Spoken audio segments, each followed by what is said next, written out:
വിശേഷം? എല്ലാവരും സുഖം തന്നെയല്ലേ? ഞാനിവിടെ സുഖമായിരിക്കുന്നു. അപ്പോൾ നമ്മളിന്ന് ചെയ്യാൻ പോകുന്നത് വളരെ എളുപ്പത്തിലുള്ള അതേസമയം നല്ല ടേസ്റ്റി ആയിട്ടുള്ള ഒരു കറിയാണ്. ചോറിൻ്റെ കൂടെയൊക്കെ കഴിക്കാൻ പറ്റുന്ന അടിപൊളിയായിട്ടുള്ള ഒരു ഒഴിച്ചുകറി.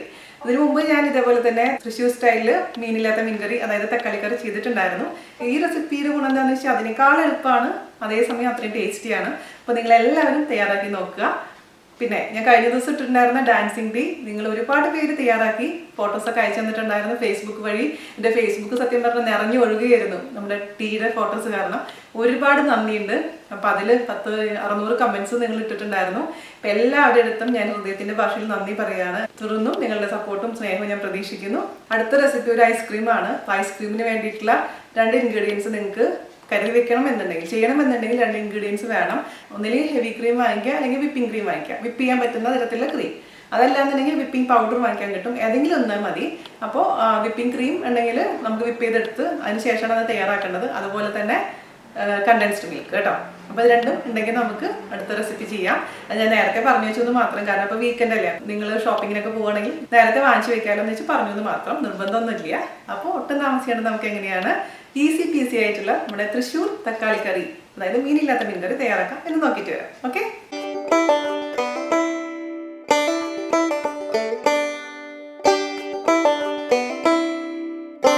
അപ്പോൾ നമുക്ക് നമ്മുടെ തൃശ്ശൂർ സ്റ്റൈലിൽ ഈസി ആയിട്ടുള്ള മീനില്ലാത്ത മീൻ കറി, അതായത് ചുരുക്കം പറഞ്ഞു കഴിഞ്ഞാൽ ഈസി ആയിട്ടുള്ള തക്കാളി കറി ഉണ്ടാക്കാൻ തുടങ്ങാം.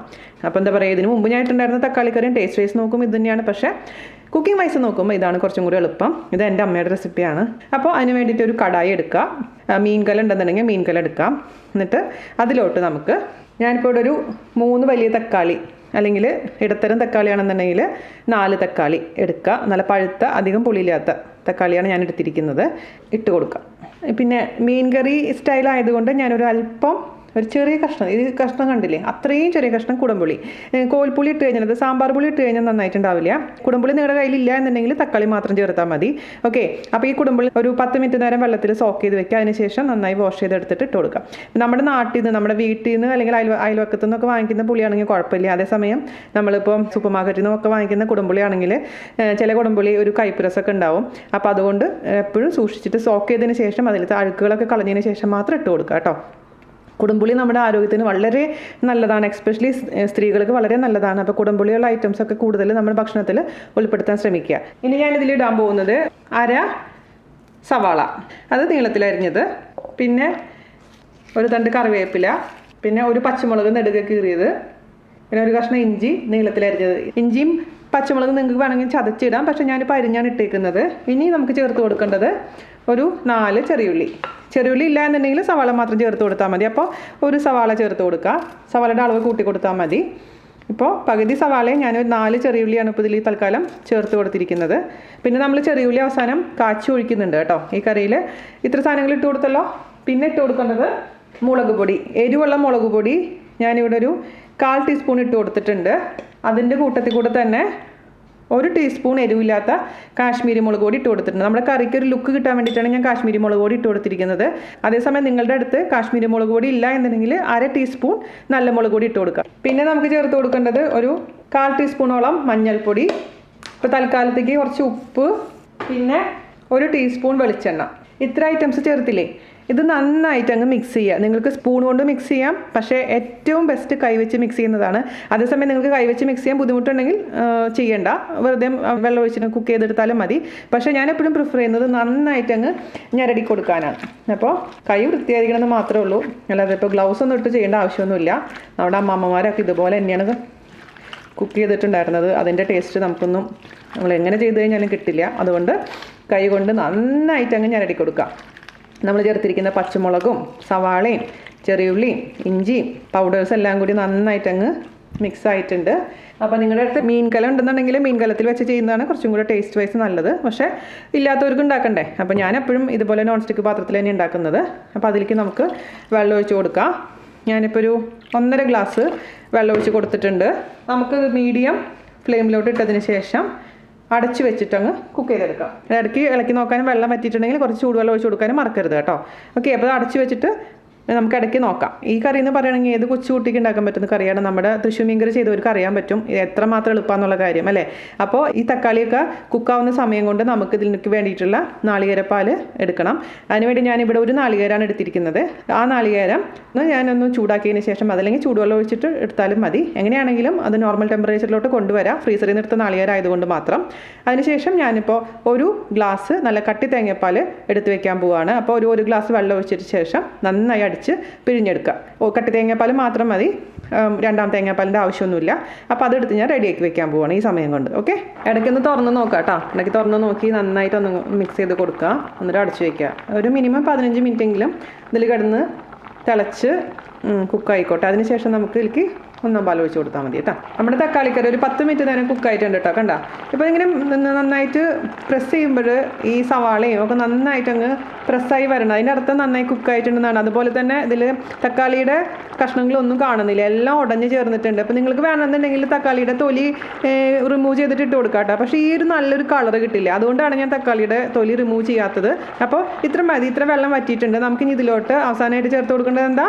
തേങ്ങാപ്പാൽ. കട്ടി തേങ്ങാപ്പാൽ. അപ്പോൾ നിങ്ങളുടെ അടുത്ത് ഫ്രഷ് ആയിട്ടുള്ള തേങ്ങ ഇല്ല എന്നുണ്ടെങ്കിൽ കോക്കനട്ട് മിൽക്ക് പൗഡർ യൂസ് ചെയ്യാം. അതുപോലെ തന്നെ ടിൻഡ് കോക്കനട്ട് മിൽക്ക് യൂസ് ചെയ്യാം. അതും ഈ ലാസ്റ്റ് മിനിറ്റ് ഒഴിച്ച് കൊടുത്താൽ മതി. പക്ഷേ ഞാനത് യൂസ് ചെയ്യാത്ത കാരണം എനിക്ക് എത്ര അളവൊന്നും എനിക്കറിയില്ല. നിങ്ങൾ കുറച്ച് ഉപയോഗിച്ച് നോക്കുക, അപ്പോൾ അറിയാലോ ഏകദേശം. ഞാനിപ്പോൾ ഇതിലേക്ക് നല്ല കട്ടി തേങ്ങാപ്പാൽ 1 ഗ്ലാസ് ഒഴിച്ച് കൊടുക്കാൻ പോവുകയാണ്. പിന്നെ ഇതിൻ്റെ കൺസിസ്റ്റൻസി എന്ന് പറയുന്നത് കുറച്ച് നേരം ഇരുന്ന് കഴിഞ്ഞാൽ കുറച്ചും കൂടെ തിക്കാവും. അതുകൊണ്ട് ഒഴിക്കുന്ന പാലിൻ്റെ അളവ് നിങ്ങൾക്ക് എത്ര ചാറ് വേണം അതനുസരിച്ച് മാറ്റം വരുത്തണം കേട്ടോ. അപ്പോൾ ഒരു ഗ്ലാസ് നല്ല കട്ടി തേങ്ങാപ്പാൽ ഒഴിച്ച് കൊടുത്തിട്ടുണ്ട്. ഇനി തേങ്ങാപ്പാൽ ഒഴിച്ച് കൊടുത്ത ശേഷം നമ്മളുടെ കറി തിളപ്പിക്കാൻ പാടില്ല, എപ്പോഴും ഞാൻ പറയാറുണ്ട്. അത് ഒന്ന് ചൂടായാൽ മാത്രം മതി. അതിന് ശേഷം നമുക്കങ്ങ് ഓഫ് ചെയ്യാം. തീ കുറച്ചിട്ടുണ്ട്, ജസ്റ്റ് ഒന്ന് ചൂടാവാനേ പാടുള്ളൂ, തിളയ്ക്കാൻ പാടില്ല. അപ്പോൾ ഇതിൻ്റെ ടേസ്റ്റ് ഒന്ന് നോക്കുക. അതിൽ ചേർത്തിരിക്കുന്ന ഉപ്പും ഒക്കെ എത്ര ഉണ്ടെന്ന് അറിയാം. ഇപ്പോൾ നോക്കുമ്പോൾ അത്ര വലിയ ടേസ്റ്റ് തോന്നില്ല, പക്ഷേ നമ്മൾ കാച്ചി ഒഴിച്ചതിന് ശേഷം ഒരു 10 മിനിറ്റ് കഴിഞ്ഞ് നിങ്ങൾ ടേസ്റ്റ് ചെയ്ത് നോക്കൂ, അപാര ടേസ്റ്റ് ആയിരിക്കും. ഈ കറി ഉണ്ടെങ്കിൽ പിന്നെ വേറൊരു കറിയുടെ ആവശ്യമില്ല. ഞാൻ ഈ കറി ഉണ്ടാക്കുന്ന ദിവസം ഈ കറി കൂട്ടി മാത്രമാണ് ഞാൻ ചോറുണ്ണാറ്. അപ്പോൾ ഇതിൻ്റെ ടേസ്റ്റ് ഞാൻ ഒന്ന് നോക്കട്ടെ. ഞാൻ ഓഫ് ചെയ്തു കേട്ടോ, ചൂടായിട്ടുണ്ട്. ഇതിൻ്റെ ടേസ്റ്റ് നോക്കിയപ്പോൾ ഉപ്പ് കുറച്ച് കുറവാണേ, കുറച്ച് ഉപ്പിട്ട് കൊടുക്കണം. ഉപ്പൊക്കെ അവനവൻ്റെ ഇഷ്ടത്തിനനുസരിച്ച് ഇട്ട് കൊടുക്കുക, കൂടാൻ പാടില്ല, എപ്പോഴും ശ്രദ്ധിക്കുക. പിന്നെ ഒരു നുള്ളു പഞ്ചസാര ഞാൻ ചേർത്ത് കൊടുക്കും. കാരണം പഞ്ചസാര ചേർക്കുമ്പോൾ ആ കറിയുടെ ലെവൽ വേറെ ഒരു ലെവലായിട്ട് മാറും. നിങ്ങൾക്ക് താല്പര്യം ഇല്ലെന്നുണ്ടെങ്കിൽ പഞ്ചസാര ചേർക്കണ്ട, ഒരു നുള്ളു മാത്രം മതി. പക്ഷേ അതൊരു ടേസ്റ്റ് എൻഹാൻസ് ചെയ്യുന്നൊരു സംഭവമാണ്. അപ്പോൾ കുറേ പേര് പറയും ഈ ചേച്ചി എല്ലാത്തിലും പഞ്ചസാര എടുത്ത് വാരി വലിച്ചിടുന്നു എന്നൊക്കെ പറഞ്ഞ് ഞാൻ കേൾക്കാറുണ്ട്. നിങ്ങൾക്ക് താല്പര്യമില്ലെങ്കിൽ ഒഴിവാക്കാൻ ഞാൻ എല്ലാ വീഡിയോയിലും പറയാറുള്ളതാണ്. അതൊക്കെ ഇൻഡിവിജ്വൽ ചോയ്സ് ആണതല്ലേ. അപ്പോൾ താല്പര്യം ഉണ്ടെങ്കിൽ മാത്രം ഇട്ട് കൊടുത്താൽ മതി, ഒരു നുള്ളു മാത്രം കേട്ടോ. അപ്പോൾ നമുക്ക് ഇതിലേക്ക് ഒരു നുള്ളു പഞ്ചസാര ഇട്ട് കൊടുത്തിട്ടുണ്ട്. നന്നായി അങ്ങ് മിക്സ് ചെയ്ത് കൊടുക്കാം. ഞാൻ ഓൾറെഡി കറി ഓഫ് ചെയ്തിട്ടുണ്ട് കേട്ടോ. എന്താ ലുക്ക്, കാഴ്ചയിൽ നമ്മുടെ മീൻകറി തന്നെയല്ലേ. അപ്പോൾ ഈ ഒരു കൺസിസ്റ്റൻസി കണ്ടില്ലേ, ഈ ഒരു കൺസിസ്റ്റൻസിയാണ് നമ്മൾ കറി ഓഫ് ചെയ്യുമ്പോൾ. പിന്നെ ഞാൻ പറഞ്ഞ പോലെ തണുക്കുമ്പോൾ കുറച്ചും കൂടി ഒന്ന് കട്ടിയായിട്ട് മാറും. അപ്പോൾ കുടംപുളി ഇല്ലയെന്നുണ്ടെങ്കിൽ വേറെ പുളിയൊന്നും ചേർക്കാൻ പാടില്ല, തക്കാളി മാത്രം മതി. അങ്ങനെ വെച്ചാൽ കുറച്ച് പുളിയുള്ള തക്കാളിയായിരിക്കും നല്ലത്. പക്ഷേ ഈ തക്കാളി ഒരുപാട് പുളിയില്ല, അതുകൊണ്ട് ഞാനൊരു കുടംപുളി ഇട്ടത്. മാത്രമല്ല ആ തൃശ്ശൂർ മീൻകറിയുടെ ഒരു ടേസ്റ്റ് വരുത്തണ്ടേ, അതിന് വേണ്ടിയിട്ടാണ് കുടംപുളി ചേർത്ത് കൊടുത്തിരിക്കുന്നത് കേട്ടോ. അപ്പോൾ നമുക്കിത് അടുപ്പത്തു നിന്ന് മാറ്റി വെക്കാം. നമുക്കിനി ഇതിലേക്ക് ഉള്ളി കാച്ചി ഒഴിക്കണം. ഉള്ളി കാച്ചാൻ വേണ്ടിയിട്ട് ഒരു സോസ് പാനോ ഏത് പാനാണോ നിങ്ങളുടെ കയ്യിലുള്ളത് അത് വെച്ച് കൊടുക്കുക. എന്നിട്ട് തീ മീഡിയം ഫ്ലെയിമിലിടുക. ഇതിൽ വെള്ളം എന്തെങ്കിലും ഉണ്ടെങ്കിൽ വെള്ളമൊക്കെ നന്നായി വറ്റിയതിന് ശേഷം മാത്രം വെളിച്ചെണ്ണ ഒഴിച്ച് കൊടുക്കുക. ഇതിലേക്ക് നമുക്ക് വെളിച്ചെണ്ണ ഒഴിച്ച് കൊടുക്കാം. ഇതൊരു നാടൻ കറി ആയതുകൊണ്ട് നമ്മൾ വെളിച്ചെണ്ണയാണ് എപ്പോഴും പ്രിഫർ ചെയ്യുന്നത്. അതിൽ 2 ടേബിൾ സ്പൂൺ വെളിച്ചെണ്ണ ഒഴിച്ച് കൊടുക്കണം. വെളിച്ചെണ്ണ അത്യാവശ്യം ഉണ്ടെങ്കിലാണ് ആ കറിക്ക് ടേസ്റ്റ് ഉണ്ടാവുക. ആ വെളിച്ചെണ്ണ ഒന്ന് ചൂടാവട്ടെ. ഒരു മീഡിയം ചൂടാവുന്ന സമയത്ത് നമുക്കതിലോട്ട് ഉള്ളി ചേർത്ത് കൊടുക്കാം. ഉള്ളി എന്ന് പറയുന്നത് ഞാനിവിടെ ഒരു 5 ചെറിയ ഉള്ളിയാണ് എടുത്തിരിക്കുന്നത്. 5 ചെറിയ ഉള്ളി വളരെ നൈസാക്കി അരിഞ്ഞ് വയ്ക്കുക. എണ്ണ അത്യാവശ്യം ചൂടായിട്ടുണ്ട്, നമുക്ക് അതിലോട്ട് ചെറിയ ഉള്ളി ചേർത്ത് കൊടുക്കാം. ഇത് ഒരു ബ്രൗൺ ഷെയ്ഡ് ആവുന്ന വരെ നമുക്കിതിൽ ഇട്ട് പൊരിച്ചെടുക്കാം. ഒരുപാട് കരിയാൻ പാടില്ല കേട്ടോ. നമ്മൾ ചെറിയുള്ളി പൊരിക്കാൻ ഇതുപോലെ എണ്ണയിൽ ഇട്ടിട്ട് ശേഷം പുറത്ത് വേറെ സൈഡിലേക്കൊന്നും പോകരുതേ. കാരണം തിരിച്ചു വരുമ്പോഴേക്കും ആകെ കരിഞ്ഞ് കരിക്കട്ട പോലെ ഇരിപ്പുണ്ടാവും. അപ്പോൾ പിന്നെ അത് രണ്ടാമതൊന്നും ചെയ്യാൻ നിൽക്കണം. ഒരുപാട് പുളി പാടില്ല ഈ കറിക്ക്. ഈ കറി എന്ന് പറഞ്ഞാൽ ചെറിയൊരു പുളി, ചെറിയൊരു എരിവ്, ചെറിയൊരു മധുരം, അതാണ് അതിൻ്റെ ഒരു ടേസ്റ്റ് എന്ന് പറയുന്നത്.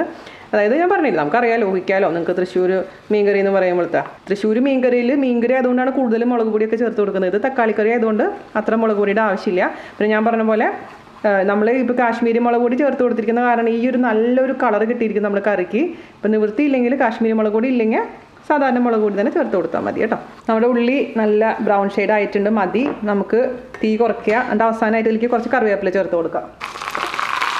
ഇനി നമുക്ക് നമ്മുടെ തക്കാളിക്കറിയിലോട്ട് അങ്ങ് ചേർത്ത് കൊടുക്കാം.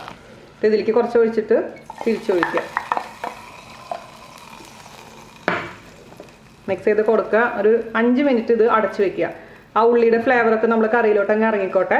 അതിനുശേഷം സെർവ് ചെയ്യുക. ഞാൻ എന്താ ചെയ്യുകയെന്ന് വെച്ചാൽ രാവിലെ തന്നെ കറി ഉണ്ടാക്കി വെക്കാം. അപ്പോൾ ഉച്ചയ്ക്ക് നമ്മൾക്ക് ചോറിന് എടുക്കുന്ന സമയമാകുമ്പോഴേക്കിനും എല്ലാം യോജിച്ച് നല്ല അടിപൊളിയായിട്ടുള്ള ഒരു കറിയായിട്ട് മാറിയിട്ടുണ്ടാവും. അതുകൊണ്ട് നേരത്തെ തന്നെ ഉണ്ടാക്കി വെക്കുക. അപ്പോൾ ഈ കറിയൊക്കെ എന്ന് വെച്ച് കഴിഞ്ഞാൽ ഒരു കാര്യം നിങ്ങൾ ശ്രദ്ധിക്കേണ്ടതെന്ന് വെച്ച് കഴിഞ്ഞാൽ, ഇപ്പോൾ രാവിലെ നമ്മൾ ഉണ്ടാക്കി ഉച്ചയ്ക്ക് ചോറിനൊക്കെ എടുത്തു ബാക്കി കറി വന്നിട്ടുണ്ടെങ്കിൽ അത് പുറത്ത് തന്നെ വെക്കണ്ട, അത് ഫ്രിഡ്ജിൽ വെച്ചോളൂ. കാരണം മീൻകറി ഞാൻ എപ്പോഴും പറയാറുണ്ട് പുറത്ത് തന്നെ ചൂടാക്കി വെച്ചാൽ മതി, കേടാവില്ല എന്നുള്ള കാര്യം. പക്ഷേ ഇതൊരു തക്കാളിക്കറിയാണ്, അതുകൊണ്ട് പ്രത്യേകിച്ചും നമ്മൾ ഉപയോഗിച്ച കറി പിന്നെ ഫ്രിഡ്ജിലെടുത്ത് വെച്ച് സൂക്ഷിച്ചോളൂ. പിന്നെ പിറ്റേ ദിവസം എടുക്കുമ്പോൾ ജസ്റ്റ് ഒന്ന് ചൂടാക്കി ഉപയോഗിച്ചാൽ മതി കേട്ടോ. ആ പോയിന്റ് പ്രത്യേകിച്ച് ശ്രദ്ധിക്കണം, അല്ലെങ്കിൽ വളിച്ചു പോകാനുള്ള ചാൻസ് ഉണ്ട് കേട്ടോ. ഇപ്പോൾ ഈ കറിയുടെ അളവ് 3 പേർക്കൊക്കെ സെർവ് ചെയ്യാൻ പറ്റുന്ന രീതിയിലാണ് ഉണ്ടാക്കിയിരിക്കുന്നത്. അപ്പോൾ നമുക്കിതിൻ്റെ ടേസ്റ്റ് ഒന്ന് നോക്കിയാലോ. ഞാൻ ജസ്റ്റ് ടേസ്റ്റ് ഒന്ന് നോക്കിയപ്പോൾ എല്ലാം കറക്റ്റാണ്. അതായത് ഉപ്പും പുളിയും എരിവും എല്ലാം കറക്റ്റായിട്ടുണ്ട്. ചെറിയൊരു മധുരമുണ്ട്. അപ്പോൾ ഞാൻ പറഞ്ഞ പോലെ പുളി കൂടാൻ പാടില്ല, അത് പ്രത്യേകിച്ച് ശ്രദ്ധിക്കുക. അപ്പോൾ ഞാൻ ജസ്റ്റ് ഒന്ന് ടേസ്റ്റ് ചെയ്ത് നോക്കട്ടെ. ഇച്ചിരി ചോറ് എടുത്തിട്ടുണ്ട് ഞാൻ, അതിലോട്ട് നമ്മുടെ കറി അങ്ങോട്ട് ഒഴിച്ചു കൊടുക്കുക. എന്നിട്ട് നമുക്കൊരു പിടി പിടിക്കാം. ചോറുണ്ടേണ്ട സമയമായിട്ടില്ല, എന്നാലും ഈ കറി കണ്ടപ്പോൾ ഒന്ന് ടേസ്റ്റ് ചെയ്യാമെന്ന് വിചാരിച്ചു. ഞാൻ പറഞ്ഞ നിങ്ങൾ ഉണ്ടാക്കി നോക്കൂ, അപ്പം മനസ്സിലാവും. ഈ കറി ഉണ്ടെന്നുണ്ടെങ്കിൽ വേറെ കറി നിങ്ങൾ കഴിക്കില്ല. കാരണം എല്ലാ രുചിയും കൂടി കലർന്നൊരു കറിയാണിത്. അപ്പോൾ നിങ്ങൾക്ക് തൈര് ഇഷ്ടമാണെന്നുണ്ടെങ്കിൽ തൈര് കൂട്ടി കഴിക്കണമെങ്കിൽ അടിപൊളിയായിരിക്കും. തൈര് കൂട്ടാണ്ട് തന്നെ അടിപൊളിയാണ്. അപ്പോൾ എല്ലാവരും ട്രൈ ചെയ്ത് നോക്കുക. നമ്മൾ സിംപിളസ്റ്റ് ആയിട്ടുള്ള നാടൻ തക്കാളിക്കറി, അല്ലെങ്കിൽ നമ്മുടെ മീനില്ലാത്ത തൃശ്ശൂർ സ്റ്റൈൽ മീൻകറി. ഓക്കെ, അപ്പോൾ അടുത്ത അടിപൊളിയായിട്ടുള്ള റെസിപ്പി ആയിട്ട് വരുന്നവരെ നന്ദി, നമസ്കാരം. Thank you. പായ്ക്ക് പെട്ടെന്ന് ഉള്ള സമ്പത്തൊക്കെ തീർന്നു. ഇല്ല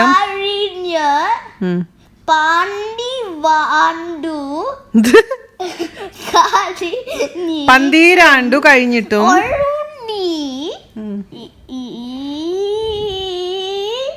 ഒരുണ്ണി പിറന്നതുമില്ല സർവത്ര നിരാശ ക്ലേശം പട്ടിണി